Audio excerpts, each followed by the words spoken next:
Hi കൂട്ടുകാരെ, പുതിയൊരു വീഡിയോയിലേക്ക് എല്ലാവർക്കും സ്വാഗതം.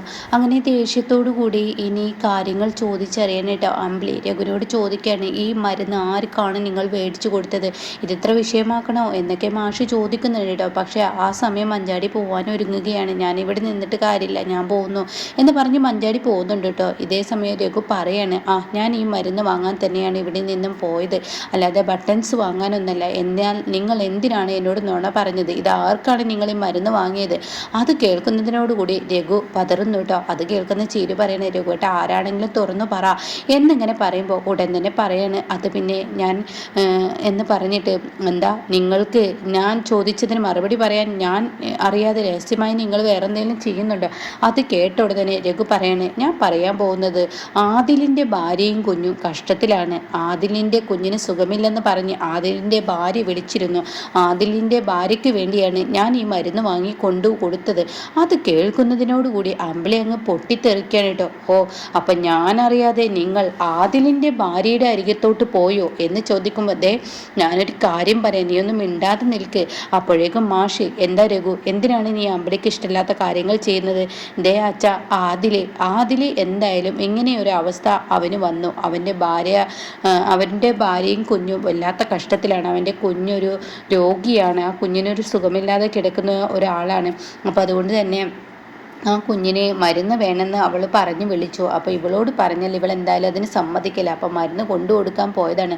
അതങ്ങ് കേൾക്കുന്ന അമ്പിളി ദേഷ്യത്തോടു കൂടി, അപ്പോൾ നിങ്ങൾ ഒളിച്ചും പാത്തും ഇപ്പോൾ അവളുടെ അടുത്തോട്ട് പോകുന്ന പരിപാടിയാണല്ലേ, വെറുതെ അല്ല നിങ്ങൾ നിങ്ങളുടെ മീശയെ നിരച്ചു എന്ന് പറഞ്ഞിട്ട് അതൊക്കെ വെട്ടിയത്. അതങ്ങ് കേൾക്കുന്നതിനോട് കൂടി രഘു അങ്ങ് കരണത്തടിക്കാൻ കേട്ടോ. വായിൽ തോന്നിയത് വിളിച്ച് പറയരുത് അമ്പിളി, നീ പറഞ്ഞതിൻ്റെ അർത്ഥം ഇതല്ലേ എന്ന് പറയുമ്പോൾ ഉടൻ തന്നെ മാഷ് പറയണേ, എൻ്റെ മുന്നിൽ വെച്ച് എൻ്റെ മകളെ അടിച്ച രഘു, അത് ഞാൻ ക്ഷമിക്കില്ല. ആദിൽ ചെയ്ത തെറ്റിൻ്റെ ശിക്ഷയാണ് അവന് കിട്ടിയത്.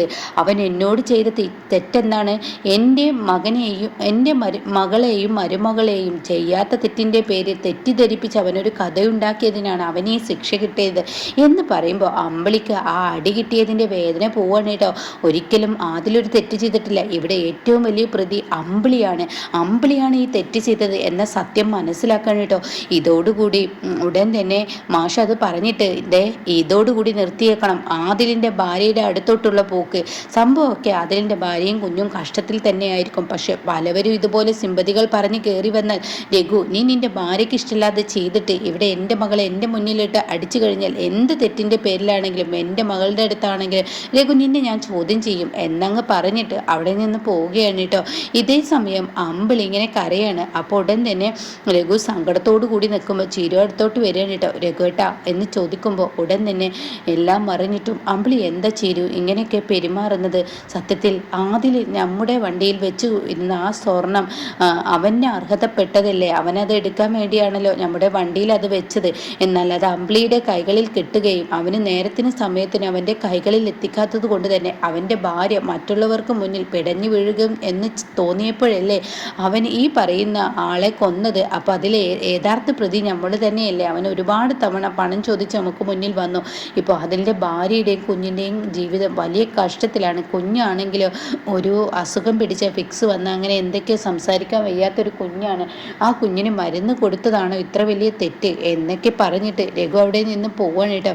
അല്ലെങ്കിലും ഞാൻ എന്ത് ചെയ്താലും എന്നും ഈ വീട്ടിൽ എല്ലാവരും എന്നെ പുറത്താക്കുകയുള്ളൂ. അമ്മാവനാണെങ്കിലും ഈ പറയുന്ന അമ്പിളിയാണെങ്കിലും, അമ്മാവൻ എന്നെ അടിച്ചതിൽ എനിക്ക് സങ്കടമൊന്നുമില്ല, അമ്മാവൻ എന്നെ വഴക്ക് പറഞ്ഞതിൽ എനിക്ക് സങ്കടമില്ല.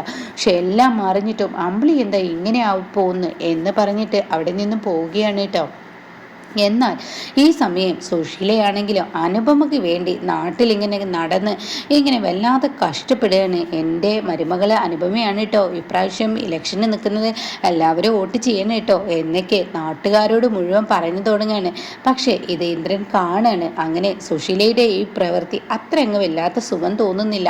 എന്നാൽ വാസന്തി ഇത് കാണുകയാണ് കേട്ടോ. എന്നാൽ ഈ സമയം വാസന്തി ഇത് കാണുമ്പോൾ ഉടൻ തന്നെ വാസന്തി ദയോട് ചെന്നിട്ട് പറയാണ്, ദയേ, നമ്മൾ ഈ ഈ ഒരു വീഡിയോ നിന്നെ കൊണ്ട് ഇട്ടതും ഈ സുശീലയുടെ മുഖംമൂടി അഴിഞ്ഞു വീഴാനാണ്. പക്ഷേ ഇപ്പോൾ സുശീല അതിലും വലിയ കളിയാണ് കളിക്കുന്നത്. അനുവിനെ വെച്ച് അവർ ഈ കളി കളിക്കുന്നത് അതെന്താണെന്നാണ് എനിക്ക് മനസ്സിലാക്കാത്തത്. അതിനെങ്ങനെ? എൻ്റെ ചേച്ചിക്ക് ബുദ്ധിയില്ല. എൻ്റെ ചേച്ചി ഒരു കാര്യം മനസ്സിലാക്കണം. ഇന്നിപ്പോൾ സുശീല ആൻറ്റി അനുചേച്ചിയെ ഇപ്പോൾ സ്ഥാനാർത്ഥിയായി നിർത്തിയിട്ടുണ്ടെങ്കിൽ അതിന് പിറകിൽ അവർക്കൊരു ലക്ഷ്യമുണ്ട്. ആ ലക്ഷ്യം നിറവേറാനാണ്. തീർച്ചയായും അനുചേച്ചിക്ക് തിരിച്ചടി ആയിരിക്കും അത് ചെയ്തിട്ടുണ്ടാവുക എന്നൊക്കെ പറയുന്നുണ്ട് കേട്ടോ.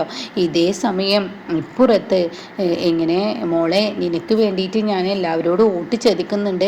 നീ എന്തായാലും ഇപ്രാവശ്യം പഞ്ചായത്ത് പ്രസിഡന്റ് ആവണം. അതെൻ്റെ വലിയൊരു മോഹമാണ്. അപ്പോൾ ഉടൻ തന്നെ സോന പറയണേ അമ്മക്ക് ഇപ്പം പഴയ സ്നേഹമൊന്നും ഞങ്ങളോടില്ല. പനിച്ചേച്ചിയുടെ കാര്യം മാത്രമാണ് നോക്കുന്നത്. പിന്നെ ഒരു വീട്ടിലൊരു പഞ്ചായത്ത് പ്രസിഡൻ്റൊക്കെ ഉണ്ടാവുക എന്ന് പറയുന്നത് നീ ഒന്ന് ആലോചിച്ച് നോക്ക്. അനുവൊന്ന് പഞ്ചായത്ത് പ്രസിഡൻ്റ് ആയാൽ നമുക്കൊക്കെ അതിന് ഗുണമല്ലേ എന്നൊക്കെ ഇങ്ങനെ പറയുമ്പോൾ ഉടൻ തന്നെ എല്ലാവർക്കും ഗുണമൊക്കെ തന്നെയാണ് എന്ന് പറഞ്ഞിട്ട് അവിടെ വലിയ കളിച്ചിരികളൊക്കെ ആവണം കേട്ടോ. അങ്ങനെ സുശീല അവിടെ നിന്ന് പോവുകയാണ്. ഇതേ സമയം അനുപമ അമ്മേ നാളെ അമ്പലത്തിലോട്ട് വരുമ്പോൾ ഞാനും കൂടെ വരാട്ടോ അമ്മ, എനിക്ക് വേണ്ടിയല്ലേ പ്രത്യേക വഴിപാടൊക്കെ ചെയ്യുന്നത്. അത് കേട്ട ഉടനെ തന്നെ സുശീല പറയണ അയ്യോ അത് വേണ്ട, നീ വരണ്ട, ഞാൻ ചെയ്തോളാം. നീ എന്തായാലും ഇവിടുത്തെ കാര്യങ്ങളും ചെടിയും പൂക്കളൊക്കെ ആയിട്ട് നീ ഇങ്ങനെ നടന്നോ, അത് വേണ്ടെന്ന് പറയണം കേട്ടോ. അപ്പോൾ ഈ സമയം ഇന്ദ്രൻ അതിനെന്തോ പന്തികേട് തോന്നാണ്. അങ്ങനെ ഇന്ദ്രൻ അനുപമയോട് പറയണ അനു, എൻ്റെ അമ്മയുടെ ഇപ്പോഴത്തെ സ്വഭാവം എനിക്കത്ര സുഖമായി തോന്നുന്നില്ല. നിന്നെ എൻ്റെ അമ്മയ്ക്ക് കിട്ടേണ്ട ആ ഒരു പഞ്ചായത്ത് പ്രസിഡന്റ് പദവി ഇപ്പോൾ നിൻ്റെ അനിയത്തി ദയ കാരണം നഷ്ടപ്പെട്ടുമ്പോൾ അതിൽ പകയില്ല എന്നെനിക്ക് പറയാൻ കഴിയില്ല. അതുകൊണ്ട് തന്നെ നീ ഒന്ന് സൂക്ഷിക്കുന്നത് നല്ലതാണ്. അത് കേൾക്കുന്ന അനു, എനിക്കറിയാം ഇന്ദ്രട്ടാ, പക്ഷേ ഒരു മനുഷ്യന് ചിലപ്പോൾ നേരാവാൻ ഒരു സമയമൊക്കെ ഉണ്ടാവുമല്ലോ. ചിലപ്പോൾ അമ്മയുടെ സ്വഭാവത്തെ യഥാർത്ഥത്തിൽ മാറുകയാണ്. എനിക്ക് തോന്നുന്നില്ല. നീ ഒന്ന് സൂക്ഷിക്കുന്നത് നല്ലതാണ് എന്നിങ്ങനെ അനുവിനോട് പറയുമ്പോൾ ശരിയെന്ന് പറയാൻ കേട്ടോ. ഇതേ സമയം രവിക്ക് യാതൊരുവിധ സമാധാനവുമില്ല. തൻ്റെ കുഞ്ഞു ഉറക്കത്തിൽ പെട്ടെന്ന് ഞെട്ടുന്നു എന്നുള്ള ആ ഒരു ഇതൊക്കെ കേട്ടോ. എന്തൊക്കെ ഒരു ദുർമന്ത്രവാദത്തിൻ്റെ ഒരു പ്രത്യേകത ഇവിടെ കാണുന്നുണ്ട് എന്നൊക്കെ ഇങ്ങനെ അർഷയുടെ മുന്നിൽ വെച്ചിട്ട് ഇങ്ങനെ കുഞ്ഞമ്മ പറയാണ് കേട്ടോ. ആ സമയം അർഷ പറയുന്നുണ്ട്, കുഞ്ഞമ്മേ വെറുതെ ആവശ്യമില്ലാത്ത കാര്യങ്ങൾ പറഞ്ഞ് അതിലോട്ട് വലിച്ചഴക്കരുത്. ഇല്ലാത്തതല്ലല്ലോ കുഞ്ഞമ്മ പറഞ്ഞത്. ഇവിടെ ഇപ്പോൾ നീ വിശ്വസിക്കുന്നു അങ്ങനെയല്ലേ? സുശീല ആൻറ്റി ചെയ്ത ഈ ദുർമന്ത്രവാദത്തിൻ്റെ ഈ ഇതുകൊണ്ടാണ് നീ നടക്കുന്നതെന്ന് നിനക്കൊരു തോന്നലുണ്ടല്ലോ അർഷ. പിന്നെ കുഞ്ഞിനെ പേടിക്കുന്നു എന്ന് പറയുമ്പോൾ നീ അതിന് വില കൊടുക്കാത്ത എന്താ? അപ്പോൾ അർഷ ഇങ്ങനെ എന്തൊക്കെയോ ചിന്തിക്കുന്നുണ്ട് കേട്ടോ. എന്നിട്ട് രവി പറയണം, അർഷേ നീ അവരെ സൂക്ഷിക്കുന്നത് നല്ലതാണ്. അവർ നിനക്കിട്ട് തന്ന പണിയാണ് ഇതൊക്കെ. ഇന്ന് നീ ഈ അവസ്ഥയിലോട്ട് ആവാൻ കാരണം എന്താണ്? നീ അനുപമയോട് ചെയ്ത പാപത്തിൻ്റെ ശിക്ഷ ദൈവം നിനക്ക് തന്നതാണ്. അതിൽ നിന്ന് നീ ഇതുവരെ റിക്കവറായി വന്നിട്ടില്ല. ഇനിയും നീ തെറ്റിലോട്ട് അവരുടെ കൂടെ പോവരുത്. ദൈവനും ഒരു ശക്തിയുണ്ട്, അത് നീ മനസ്സിലാക്കണം. മറ്റുള്ളവർക്ക് കാണാനും കേൾക്കാനും കഴിയില്ലെങ്കിലും നീയും സുശീലാൻ്റെയും ചെയ്തു കൂട്ടുന്ന ഓരോ പാപത്തിൻ്റെയും ശിക്ഷ അനുഭവിക്കുന്നത് നീയും നമ്മുടെ കുഞ്ഞായിരിക്കും. അത് മനസ്സിലാക്കുന്നത് നല്ലതാണ്. അതൊന്ന് മനസ്സിൽ വെക്കുന്നത് നല്ലതാണ്. എനിക്ക് ഇനി പറയാനോ ഉപദേശിക്കാനോ കഴിയില്ല. എന്ത് തന്നെ വന്നാലും നിന്നെയും കുഞ്ഞിനെയും ഉപേക്ഷിക്കാൻ ഞാൻ തയ്യാറല്ല. നിങ്ങൾ എൻ്റെ പ്രാണനാണ്. അത് നിങ്ങൾ മനസ്സിലാക്കുന്നതൊന്നും നല്ലതാണ് എന്നൊക്കെ പറഞ്ഞിട്ട് രവി അവിടെ നിന്ന് പോകുമ്പോൾ അർഷയുടെ മനസ്സിൽ എന്തൊക്കെയോ ഒരു പ്രതിജ്ഞ കുത്തുന്നുണ്ട് കേട്ടോ. അപ്പം എന്തായാലും ഇനി സുശീലക്ക് തിരിച്ചടി കിട്ടും. അത് കിട്ടാതിരിക്കില്ല. അത് ഈ ഒരു ഇലക്ഷനോട് കൂടി സുശീലക്ക് അത് കിട്ടുന്നതാണ് കേട്ടോ.